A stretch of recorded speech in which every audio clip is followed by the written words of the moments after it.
சென்னை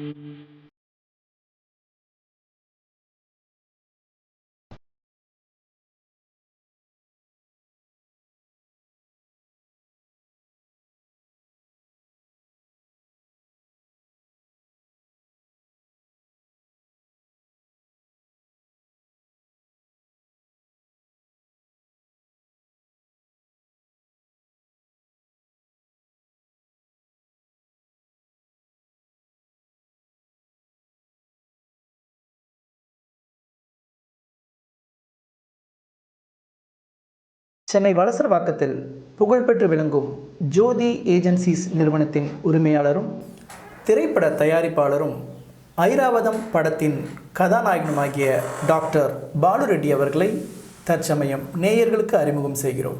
வணக்கம் சார். இந்த வளர்ந்துட்டு வர்ற இந்த ஐராவதம் படம், இதை பற்றி இதனுடைய அனுபவத்தை பற்றி கொஞ்சம் சொல்லுங்களேன். ஆக்சுவலி ஐராவதம் படம் ஆரம்பிக்கிறப்ப எனக்கு அப்போ சினிமாலாம் என்னான்னு தெரியாது. சினிமா நான் அப்போ தூரந்து தான் பார்த்தேன், கிட்ட ஷூட் கூட பார்த்ததே கிடையாது.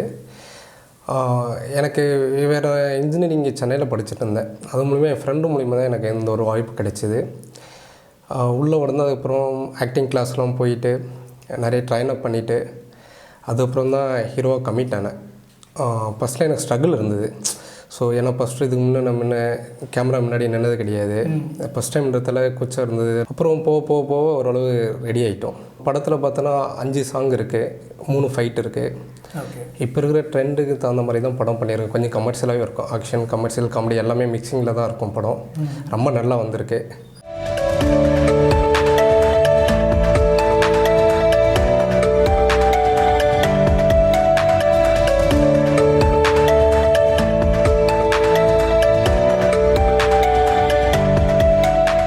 இந்த ஐராவதம் படத்தில் உங்களுடைய அனுபவங்கள்லாம் எப்படி இருந்தது? இதனுடைய ஒன்லைன் ஸ்டோரி அப்படின்னு நீங்கள் இதை சொல்லுவீங்க. ஸோ ஐராவதம்னா ஒயிட் எலிஃபெண்ட்டு, இந்திரனுடைய வாகனம்னு சொல்லுவாங்க.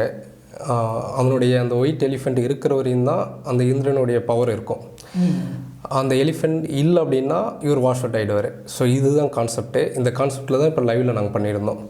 ஸோ நான் இருக்கிற வரைக்கும் தான் அந்த ஒரு டீம் வந்து பெரிய லெவலில் இருக்கும். நான் இல்லை அப்படின்னா அது வாஷ் அவுட் ஆகிடும். அது மாதிரி ஒரு கான்செப்ட் வச்சு தான் நாங்கள் டெவலப் பண்ணி கமர்ஷியலாக பண்ணி கொடுத்துருக்கோம். அப்போ இதில் ஆக்ஷன் அதிகமாக எதிர்பார்க்கலாம். கண்டிப்பாக ஆக்ஷன் நல்லா இருக்கும், காமெடி இருக்கும். காமெடிக்கு பார்த்தோன்னா கஞ்சா கருப்பு இருக்கார், சிங்கமுலியானா இருக்காங்க. வில்லன் பார்த்தோன்னா காதல் தண்டபாணி சார், பாண்டியராஜன் சார் அப்பா கேரக்ட் பண்ணியிருக்காரு, ஹீரோனிக்கு அப்பா கேரக்டர். ஸோ இது மாதிரி கொஞ்சம் கமர்ஷியலாக தான் எல்லா ஆர்டிஸ்ட்லாம் ஃபுல்ஃபில் பண்ணி வச்சுருக்கோம். டெக்னீஷியன் லெவல்லையும் பார்த்தோன்னா பெரிய லெவலில் தான் பண்ணியிருக்கோம் எல்லாருமே. இந்த படத்தில் திருன்ற கேரக்டர், ஹீரோ கேரக்டர் அதுதான் நான் பண்ணியிருக்கேன். ஒரு வில்லத்தனமான கேரக்டர் இது. அப்படின்னா சின்ன வயசில் அப்பா அம்மா இல்லாமல் அனாதையான ஒரு கேரக்டர். அது எப்படி லைஃப்பில் வளர்ந்து நாட்டுக்கு என்ன செய்கிறாங்க, என்ன நல்லவனா போகிறானா கெட்டவனா போகிறானா, என்ன சொசைட்டியில் ஒர்க் பண்ணுறான், அது மாதிரியான ஒரு கேரக்டர் இது. ஆன்டி ஹீரோன்னு சொல்லலாமா? சொல்லலாம். ஃபஸ்ட் ஹாப்பில் பார்த்தோன்னா ஒரு வில்லத்தனமான கேரக்டர் இருக்கும், செகண்ட் ஹாப்பில் பார்த்தோன்னா பப்ளியான கேரக்டர் இருக்கும். ஸோ அதுக்கப்புறம் அந்த ரவுடித்தனத்துலேருந்து திரும்பி வந்து ஒரு நாட்டுக்கு என்ன செய்கிறான் அப்படின்ற மாதிரி ஒரு கான்செப்ட் கொடுத்துருப்போம். ஓகே. பவானின்ட்டு ஹீரோனி கேரக்டர். அவங்க பார்த்தோன்னா நர்ஸாக வருவாங்க. எல்லாருக்கும் ஏதாவது செய்யணும் அப்படின்ற ஒரு கேரக்டர். அது நல்லது செய்யணும், நிறைய ஹெல்ப் பண்ணணும் அப்படின்ற மாதிரி கேரக்டர். ஸோ பிட்வீன் கேப்பில் நமக்கும் அவங்களுக்கும் ஒரு வாக்குவாதம்லாம் நடக்கும். என்ன லவ் பண்ணுவாங்க, நமக்கு அவங்களுக்கு பிடிக்காமல் இருக்கும். ஒரு கட்டத்தில் நம்ம ஆக்சிடெண்ட் ஆகி டெத் கண்டிஷன் போயிருப்போம். ஸோ அவங்க தான் நம்ம வந்து அகைன் நமக்கு ட்ரீட்மெண்ட் கொடுத்து காப்பாற்றிருப்பாங்க. அகைன் 1 by 1 ஸ்டெப் பை ஸ்டெப்பாக லவ் போயிட்டுருக்கோம். ஸோ இது மாதிரி கான்செப்ட் த்ரூ அவுட்டாக போயிட்டுருக்கோம். இடையில் பார்த்தோன்னா காமெடி வந்து கஞ்சா கருப்பண்ணா சிங்கமுலியானா இருப்பாங்க. ஸோ அவங்களும் எக்ஸலண்ட் காமெடி நல்லா பண்ணியிருக்காங்க. அது மாதிரி ஆக்ஷன் பார்த்தோன்னா 2 மாஸ்டர் போட்டிருப்பேன். ஃபைட் மாஸ்டர் பார்த்தோன்னா ஆக்ஷன் பிரகாஷ், மிரட்டல் செல்வான்ட்டு 2 மாஸ்டர்.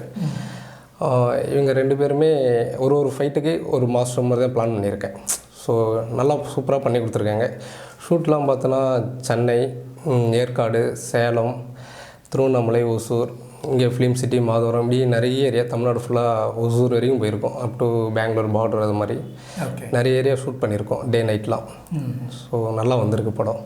இப்போ பார்த்தீங்கன்னா இப்போ முக்கியமான ஆர்டிஸ்ட் நிறைய பேர் இதில் இருக்காங்க. புதுசாக விங்கிள் ஆகும்போது எப்படி இருந்தது? நான் ஃபஸ்ட்டு வரப்போ எனக்கு கொஞ்சம் பயம் இருந்தது. ஐயோ அவங்க பெரிய நடிகராச்சு, இப்போ நம்ம எப்படி அவங்க கூட நடிக்க போகிறோம். ஸோ அது மாதிரிலாம் ஒரு ஸ்ட்ரகிள் இருந்தது எனக்கு.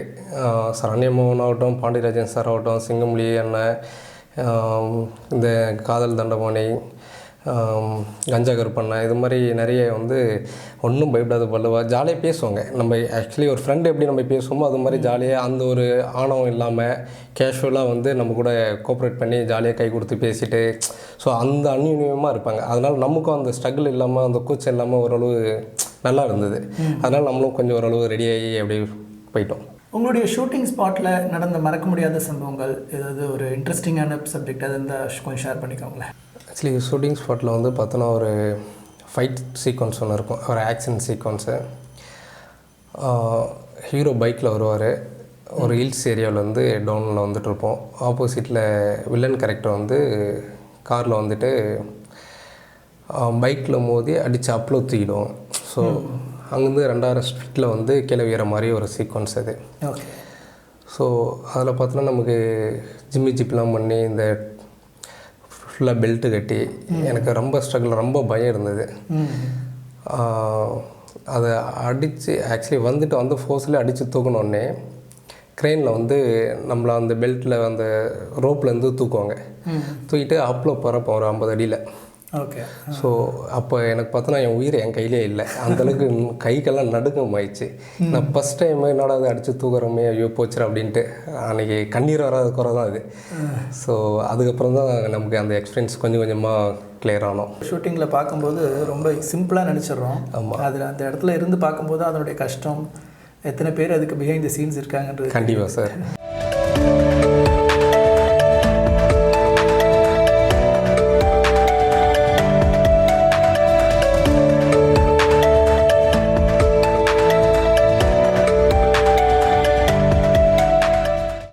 திரைப்படம் எடுக்கிறதுன்றது சாதாரண விஷயம் கிடையாது. கண்டிப்பாக சார். அதை எடுத்துகிட்டு அதை ரிலீஸ் பண்ணுறது அதை விட மிகப்பெரிய ஒரு இது. அது இப்போ இருக்கிற சுச்சுவேஷனில் எவ்வளோ கஷ்டப்பட்டு எடுத்தோம், கடைசியில் இந்த மாதிரி ஒரு கோவிட் சுச்சுவேஷன் இந்த மாதிரிலாம் வந்து நிறைய பேருக்கு எவ்வளோ பாதிப்பு உண்டாக்குது. இதுமாரி வரும்போது இப்போ அதர் பிளாட்ஃபார்ம் அப்படின்ட்டு ஒன்று சொல்கிறாங்க, இந்த ஓடிடி சொல்கிறாங்க. இதில் வந்து இதனால் முக்கியமானது ஆடியன்ஸுக்கு போய் சரியான இடத்துல ரீச் ஆகுதுன்னு சொல்கிறாங்க. தியேட்டரை விட இதில் வந்து அதிகமாக ரீச் ஆகுதுன்னு சொல்கிறாங்க. இதில் என்ன டிஃப்ரென்ஸ் எதிர்பார்க்குறீங்க, என்ன ப்ராப்ளம்ஸ் இருக்கும்னு நினைக்கிறீங்க? சார் இப்போ ஓடிடியில் வந்து எல்லா மூவியுமே வந்து ஓடிடி வாங்கிடுறதில்ல சார். அவங்களுக்கும் ஒரு பிராண்ட் வச்சுருக்காங்க, ஒரு கேடர் வச்சுருக்காங்க. ஸோ இப்போ ஒரு பெரிய பிக் ஷாட் மூவி, ஒரு அஜித் சார், விஜய் சார், இது மாதிரி தானே சார், இது மாதிரி ஒரு பிக் ஷாட்டான மூவி அதை பார்த்துட்டு அதுக்கப்புறம் தான் ஓடிடியை வந்து படம் மூவி பார்த்துட்டு தான் கமிட் பண்ணுறாங்க. இப்போ ஒரு புது ஹீரோ, ஒரு மிடில் படம் அது மாதிரிலாம் பார்த்தோன்னா அவ்வளோ ஈஸியெல்லாம் ஓடிடியில் வாங்குறதும் கிடையாது. ஸோ படம் நல்லா எக்ஸலண்ட்டாக இருந்தால் தான் அவங்களும் ஓடிடி வாங்குறாங்க. ஓடிடியில் வந்து நீங்கள் தேட்டரில் பார்க்குற மாதிரிலாம் ஓடிடியில் பார்க்க முடியாது. சின்ன ஸ்க்ரீனு, டிவியில், மொபைலில் அப்படி தான் பண்ண முடியாது. அந்த எஃபெக்ட் என்ஜாய்மெண்ட்டும் கிடைக்காது உங்களுக்கு. அதே தேட்டர்லாம் பிக் ஸ்க்ரீன் இருக்கும், ஃப்ரெண்ட்ஸோட ஜாலியாக போவோம், என்ஜாய்மெண்ட் கிடைக்கும். ஸோ ஒரு நல்லாயிருக்கும் தேட்டரு. ஸோ அதனால் தேட்டரும் பெட்ரு இப்போ இருக்கிற கண்டிஷனு. ஓடிடி வந்து இப்போ கோவிட்ன்றத்தில் ஓடிடியில் ஷிஃப்ட் பண்ணியிருக்கோம். அதனால் கண்டிப்பாக தேட்டரில் பண்ணுறது என்னுடைய உடன்பாடு. ஓகே. ஸோ தேட்டர்லேயும் ரிலீஸ் ஆகட்டும், அது ஓடிடி வரட்டும் அப்படின்ற மாதிரி தான் நமக்கு ரீச் ஆகணும். இதனுடைய மியூசிக் அதை பற்றி கொஞ்சம் சொல்லுங்களேன்.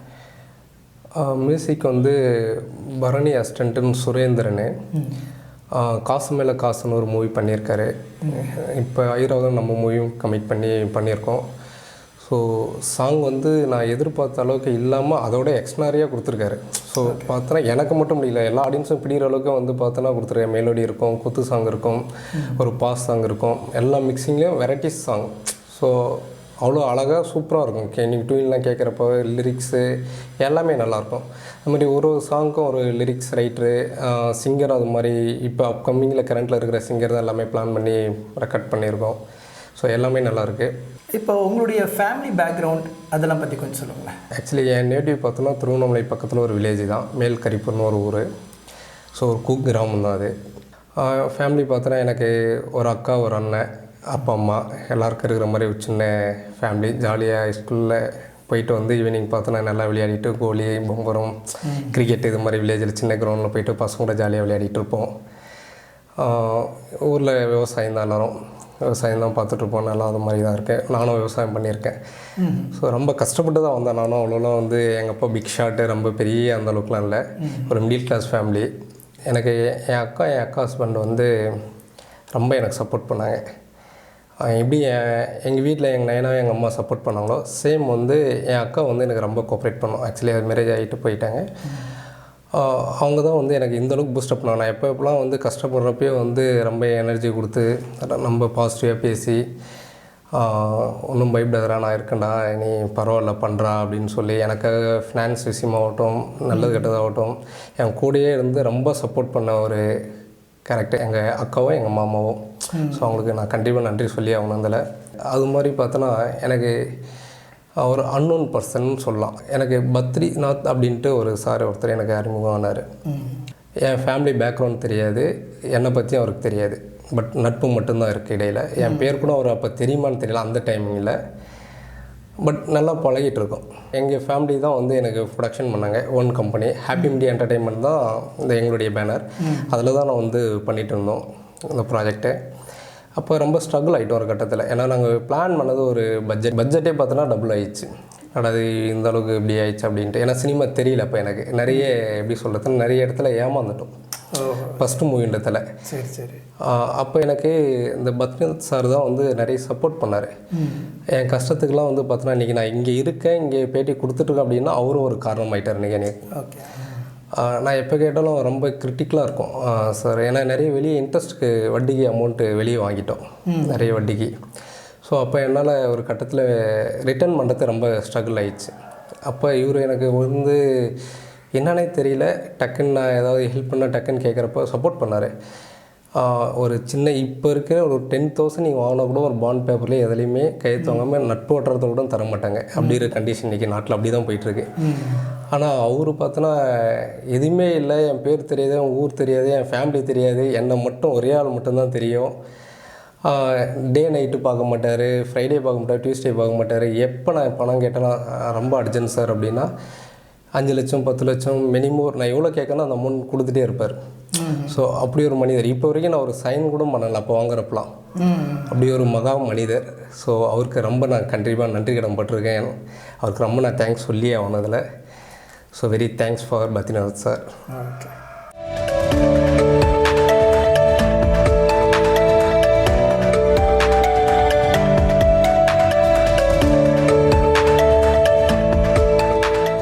உங்களுடைய தொழில் அதை பற்றி கொஞ்சம் சொல்லுங்களேன். சரி, இப்போ நம்ம பார்த்தோன்னா ஜோதி ஏஜென்சின்னு நம்ம கம்பெனி சார். அதில் பார்த்தோன்னா இங்கே நம்ம வளசரத்தில் தான் ஆஃபீஸ், நமக்கு உடனே எல்லாமே. ஆச்சி மசாலோட மெயின் டிஸ்ட்ரிபியூட்டர் நம்ம சென்னையில். பாதி கிண்டியிலேருந்து அப் டு பொந்தமல்லி அது வரைக்கும் நம்ம லிமிட் தான், நம்ம தான் பண்ணிகிட்ருக்கோம். ஸோ கிட்டத்தட்ட ஒரு 250 ப்ராடக்ட் வந்து அதிலேருந்து நம்ம பண்ணிகிட்ருக்கோம். ரீட்டைல் ஆகட்டும், ஹோல்சேல் கடை, சப் டீலர், சூப்பர் மார்க்கெட், இது எல்லாமே நம்ம தான் அங்கே சென்னையில் வந்து பெரிய லெவலில் பண்ணிகிட்ருக்கோம். நல்ல ப்ராஃபிட்டும் வருது, ஒன்றும் பிரச்சனை. பிஸ்னஸ் நல்லா க்ரோத் ஆகிட்டுருக்கு. நம்ம கிளைண்ட்டே கிட்டத்தட்ட ஒரு 2000 பீப்புள்ஸ் இருக்காங்க. நல்லா சூப்பராக போயிட்டுருக்கு சார். நீங்கள் வந்து ரொம்ப சமூக சேவையில் அதிகமாக ஆர்வமாக இருக்கீங்க. ஆமாம். அது எப்படி முடியுது? நார்மலாக எல்லாம் சொல்லிவிடுவாங்க, பட் நிறைய செயலில் நீங்கள் காமிச்சிட்ருக்கீங்க, அதில் பற்றி கொஞ்சம் சொல்லுங்களேன். கண்டிப்பாக சார். ஆக்சுவலி நம்ம சின்ன வயசுலேருந்தே நமக்கு ஏதாவது ஹாபிட் இருக்கும் சார், ஏதாவது செய்யணும் அப்படின்ட்டு. அப்போ வந்து நமக்கு சோசியல் சர்வீஸ் மேலே ரொம்ப உடன்பாடு.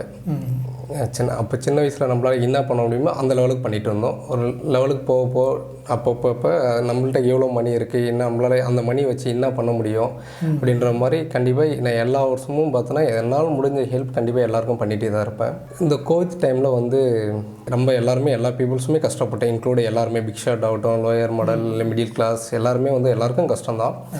அந்த டைமில் இருக்கிறவங்க இல்லாதவங்களுக்கு ஏதாவது செஞ்சு தான் ஆகணும். நிறைய பேர் செஞ்சுருக்காங்க. எனக்கும் ஒரு ஐடியா தோணுச்சு, சரி இந்த கோவித்தில் ஏதாவது ஹெல்ப் பண்ணணுமே அப்படின்ட்டு. அப்போ என்னுடைய ஓன் மணி போட்டு தான் வந்து பார்த்தோன்னா என்னுடைய நேட்டிவில் எல்லாருக்கும் வந்து பார்த்தோன்னா ஒரு பெரிய பேக்கில் வந்து 5 கிலோ அரிசி, எண்ணெய், பருப்பு, மளிகை சாமான், வெஜிடபிள்ஸ், இது மாதத்துக்கு தேவையான மளிகை சாமான் வந்து ஒரு மாதத்துக்கு தேவையான எல்லாருக்குமே ஒரு கிட்டு மாதிரி ரெடி பண்ணிவிட்டு கிட்டத்தட்ட ஒரு 500 பேர் மினிமம் சொல்கிறேன், மேபி அதுக்கு மேலேயும் கொடுத்துருக்கேன். திருவண்ணாமலை பக்கத்து வில்லேஜ், அங்கே இங்கே நிறைய வில்லேஜ் விட்டு வில்லேஜ் நானாக வந்து ஃபீல்டு ஒர்க் பண்ணேன்.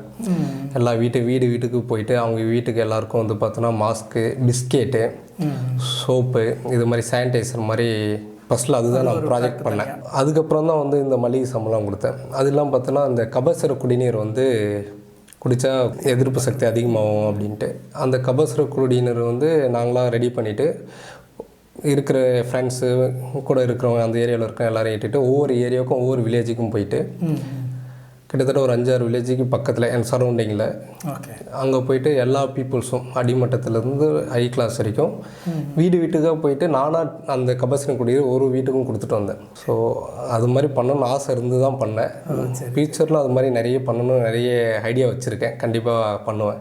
கடவுள் அதுக்கு தேவையானதை கண்டிப்பாக செய்வார். கண்டிப்பாக. Thank you sir. இதை பாராட்டி இப்போ வந்து உங்களுக்கு ஒரு டாக்டர் பட்டம் கிடைச்சிருக்கு. ஆமாம் சார். அதை பற்றி கொஞ்சம் சொல்லுங்களேன். டாக்டர் போட்டு எனக்கு கிடைக்கின்றது கண்டிப்பாக நான் எதிர்பார்க்கவே இல்லை. அது ஒரு காட் கிரேஸ்ன்னு நினைக்கலாம். அது எனக்கு ரொம்ப சந்தோஷம். இந்த வயசில் எனக்கு டாக்டர் போட்டுறன்றது என்னையும் மீறி என்ன ஒரு சந்தோஷமாக இருக்குது.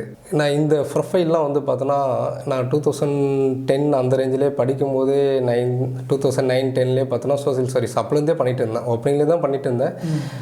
அப்பயே எனக்கு கிட்டத்தட்ட ஒரு 18-20 வயசுலேயே அந்த ரேஞ்சிலே பார்த்தோன்னா என் தலைமையில் மெடிக்கல் கேம்ப் பண்ணுவேன் திருவண்ணாமலை சரௌண்டிங்கில்.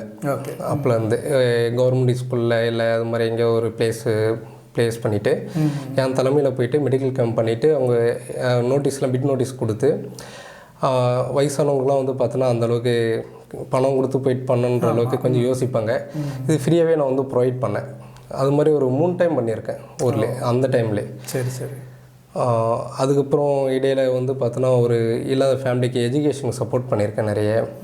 காலேஜுக்கு வந்து நானாக ஓனாக என் மணி இன்வெஸ்ட்மெண்ட் பண்ணி காலேஜில் வந்து சீட் வாங்கி கொடுத்து நானாக அந்த ஃபீஸும் கட்டியிருக்கேன் ஒரு சின்ன பொண்ணுக்கு. ஸோ அதெல்லாம் நான் ஆக்சுவலி வெளியே சொல்லக்கூடாது. சரி நீங்கள் கேட்கணுன்றதுக்காக சொல்லக்கூடாதுன்றதோட இது பார்க்குறவங்களுக்கும் செய்யணுன்ற ஆர்வம் உண்டாகும். கண்டிப்பாக. இப்போலாம் வந்து நம்ம செய்கிறதுக்கு முன்னாடிலாம் வந்து இந்த கை கொடுக்குது இந்த கைக்கு தெரியக்கூடாதுன்னு சொல்லுவாங்க. ஆனால் இப்போ வந்து தெரிஞ்சாதான் வந்து பல பேர் அதை பார்த்து செய்கிறதுக்கு கண்டிப்பாக சார் அதுவும் ஒரு உறுதுணையாக இருக்கும். அது கண்டிப்பாக சார். அது மூலிமா தான் எனக்கு வந்து இப்படி ஒரு ஆப்பர்ச்சுனிட்டி கொடுத்தாங்க.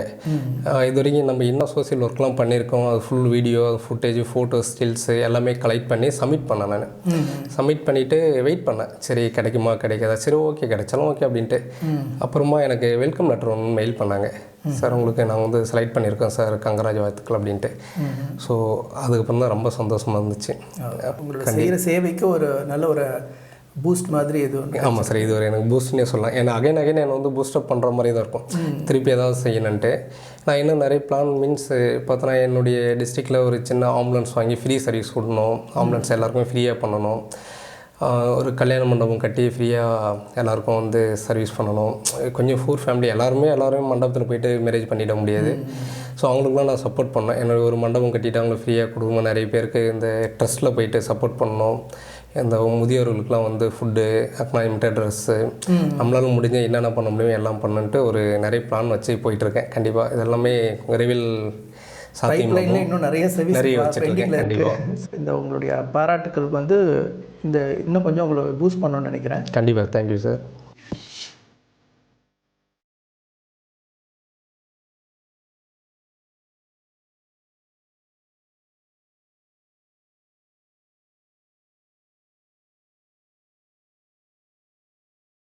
உங்களுடைய எதிர்கால திட்டம் அதை பற்றி கொஞ்சம் சொல்லுங்களேன். எதிர்கால திட்டம் நிறைய வச்சுருக்கேன் சார். அதில் சிலது மட்டும் உங்கள்கிட்ட இப்போதைக்கு ஷேர் பண்ணிக்கிறேன். ஓகே. இந்த சோசியல் சர்வீஸ் வந்து இன்னும் கொஞ்சம் பெரிய லெவலில் பண்ணணுன்னு ரொம்ப ஆசை. கண்டிப்பாக பண்ணிகிட்ருக்கேன். அதுக்கான ஐடியா நிறைய பண்ணிகிட்ருக்கேன். ஊரில் வந்து ஆம்புலன்ஸ் வந்து ஃப்ரீ சர்வீஸ் பண்ணணும் எல்லாருக்கும் ஆம்புலன்ஸ். ஏன்னா வில்லேஜ்லாம் பார்த்தீங்கன்னா ஒரு மிட் நைட்டில் அங்கேருந்து வர முடியல. திடீர்னு ஒரு எமர்ஜென்சினா வாடகை ரெண்ட்டுக்கு காரு, அங்கே பார்த்தோன்னா 1 காரு தான் கிடைக்கும். அதை எடுத்துகிட்டு டக்குன்னு ஹாஸ்பிட்டலில் வரணும் அப்படின்னா சாத்தியமாகுது. பகலில் பஸ் வரும், இல்லை 2 வீலர் அப்படின்னு வந்துடும். மிட் நைட்டில் ரொம்ப கஷ்டம். ஏன்னா அங்கேருந்து ஒரு வில்லேஜ்லேருந்து ஒரு சிட்டிக்கு வரணுன்னா 20 கிலோமீட்டர் 25 கிலோமீட்டர் ஆகுது. ஸோ அதெல்லாம் நான் பார்த்துருக்கேன். நிறைய கஷ்டப்பட்டுருக்காங்க மக்கள். அதுக்கு வந்து ஃப்ரீயாக வந்து வில்லேஜில் வந்து ஆம்புலன்ஸ் வாங்கி ஃப்ரீ சர்வீஸ் பண்ணணும். நீங்கள் பிறந்த ஊருக்காகவே தனியாக? ஆமாம், கண்டிப்பாக ஒரு ஆம்புலன்ஸ் விரைவில் கண்டிப்பாக நெக்ஸ்ட் இயர் பிளான் பண்ணிகிட்ருக்கேன். ஒரு ஃப்ரீ ஆம்புலன்ஸ் ரெடி பண்ணிகிட்ருக்கோம். அது இல்லாமல் என் திருவண்ணாமலையிலே பார்த்தோன்னா ஒரு ஃப்ரீயாக ஒரு கல்யாண மண்டபம் கட்டிட்டு மேரேஜ் ஹால் வந்து ஃப்ரீயாக எல்லாருக்குமே வித்தவுட் மணியில் வந்து ஃப்ரீயாக சர்வீஸ் பண்ணலான்ட்ருக்கோம் மேரேஜுக்கு. அது ஒரு ஐடியா. அடுத்தது மூவி பிக்சரில் என்ன நிறைய படம் பண்ணணுன்னு ரொம்ப ஆசை எனக்கு. இந்த மூவிக்கு அடுத்து இப்போ அகைன் இன்னொரு மூவி ஸ்டார்ட் பண்ணியிருக்கோம். இப்போ தான் டிஸ்கஷன் உட்கார வச்சுருக்கோம். ஷூட் ஒரு 2 or 3 month ஆகும். ஸோ ஒரு ப்ராஜெக்ட் போய்ட்டு கமிட் பண்ணி இது மாதிரி நிறைய மூவி இப்போ இருக்கிற ட்ரெண்டுக்கு தகுந்த மாதிரி ஏதாவது ஒரு கருத்து சொல்லணும், ஏதாவது ஒரு மெசேஜ் சொல்லணுன்ற ஆசை. அகைன் மூவி பண்ணிவிட்டு ஏதாவது பண்ணணும் அப்படின்ட்டு ஓகே ரொம்ப ஆசை. அது மாதிரி நமக்கு பொலிட்டிக்கல் மேலே கூட கொஞ்சம் ரொம்ப ஆசை சார். ஓப்பனிங்லேருந்தே எனக்கு அந்த ஆசை இருந்துகிட்ருக்கு. ஏன்னா மக்களுக்கு சேவை செய்யணுன்றதுக்கு. ஏன்னா இப்போ என் ஓன் மணி போட்டு தான் செஞ்சிட்ருக்கேன். இன்னும் கொஞ்சம் டெவலப் பண்ணி பெரிய லெவலில் செய்யணும் அப்படின்றத நம்ம ஆசைன்றப்ப எனக்கு அரசியல் மேலேயே ரொம்ப உடன்பாடு உண்டு. ஃப்யூச்சரில் நிறைய பண்ணணும், போகணும், செய்யணும், மக்களுக்கு ஃபீல்டு ஒர்க் இறங்கி பண்ணணும், நம்மளாக பண்ணணும், இறங்கி எந்த ஒரு கௌரவம் பார்க்காம இறங்கி போயிட்டு சோசியல் ஒர்க் பண்ணணுன்றது தான் நம்ம ஆசை. இந்த நிகழ்ச்சியை பார்த்துட்டு இருக்க நேயர்களுக்கு உங்களுடைய அனுபவத்தின் மூலமாக என்ன கருத்து சொல்ல விரும்புகிறீங்க? என்ன மாதிரி கண்டிப்பாக எல்லாத்தவங்களுக்கு இருக்கிறவங்க ஹெல்ப் பண்ணணுன்றது தான் என்னுடைய குறிக்கோள். அது மாதிரி உங்களால் முடிஞ்ச ஹெல்ப்பை வந்து கண்டிப்பாக பக்கத்தில் உங்கள் பக்கத்து வீட்டில் ஆகட்டும், இல்லை பக்கத்து வில்லேஜ், உங்கள் வில்லேஜ், நீங்கள் எங்கே ட்ராவல் பண்ணுறீங்களோ அங்கேயும் வந்து உங்களால் முடிஞ்ச ஹெல்ப்பு கண்டிப்பாக ஏதாவது பண்ணிகிட்டே இருங்க. பண்ணிங்கன்னா வந்து கண்டிப்பாக அப்துல் கலாம் சொன்ன மாதிரி வல்லரசு கனவு காண சொல்லியிருக்காங்க. இது மாதிரி நீங்கள் சின்ன சின்ன பண்ணுங்கள், நம்மளும் கண்டிப்பாக வல்லரசு சீக்கிரம் வந்துடுவோம். இப்போ இந்த கொரோனா டைமில் எல்லாருமே தனிமைப்படுத்தி இருக்கிறது ரொம்ப நல்லது. கம்பல்சரி வெளியே வரப்போ எல்லாருமே மாஸ்க் போட்டுவாங்க, சானிடைசர் யூஸ் பண்ணுங்கள், டிஸ்டன்ஸை மெயின்டைன் பண்ணுங்கள், மாஸ்க் போடுங்க. என்னுடைய நல்ல ஒரு அட்வைஸாக இருக்கும். இவ்வளோ நேரம் எங்கள் நேயர்களுக்காக கேள்விகளுக்கு பதில் சொன்னதுக்கு மிக்க நன்றி. கண்டிப்பாக நன்றி சார்.